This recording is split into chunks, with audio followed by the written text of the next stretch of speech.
Hello, everyone. Welcome back. Welcome to week 10 of our class. It's hard to believe that we have about 6 weeks left of our semester. So I hope everybody had a nice break and is ready to go for our final 6 weeks. This week we are going to be working on chapters 6 and 7, which is the intake and processing and the prosecutorial decisions.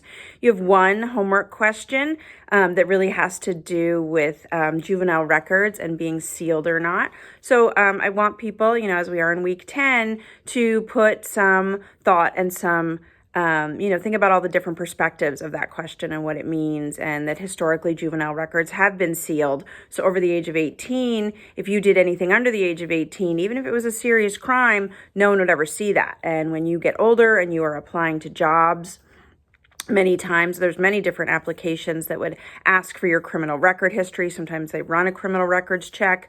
When people committed a crime under the age of 18, they didn't have to disclose that and it wouldn't pop up anywhere. But there has been a sort of change, a shift, a school of thought in many states saying maybe we shouldn't have these sealed anymore.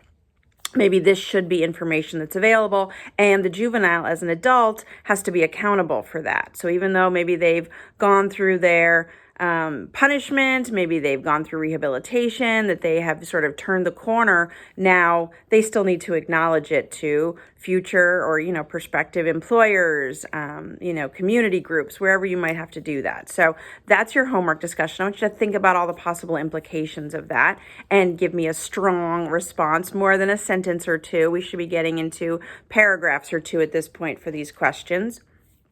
Your discussion this week, on the syllabus, it's listed as a current event. And so I have a more recent story about the 6-year-old in Virginia, maybe a month or so ago, a little over a month ago maybe, who shot his teacher, brought a gun to school and shot his teacher. And there's a lot of backstory to this. So I put a recent article about the decision in that case, thinking of this juvenile offender as a 6-year-old, but some of the seriousness of the crime that he allegedly committed. So that's actually going to be your discussion this week. I want you to read this article. There's a little video link attached as well, and tell me your thoughts on it.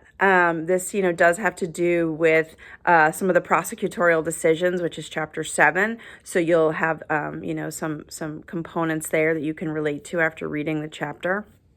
As a reminder, please do your initial post. This week, I want to make sure you're reading the whole chapter before you respond, especially the prosecutorial decisions. So please make your first post by Thursday of this week for the discussion, and then be sure to go back, be looking at your classmates' posts and do your responses to some of their thoughts. This should be a good back and forth discussion and how you feel about this by Friday. So kind of a tighter turnaround. If you've obviously read the chapter prior to Thursday, then feel free to enter your discussion post at any time, but please be sure to do that. So if you have any questions, please let me know. Have a great week, everybody.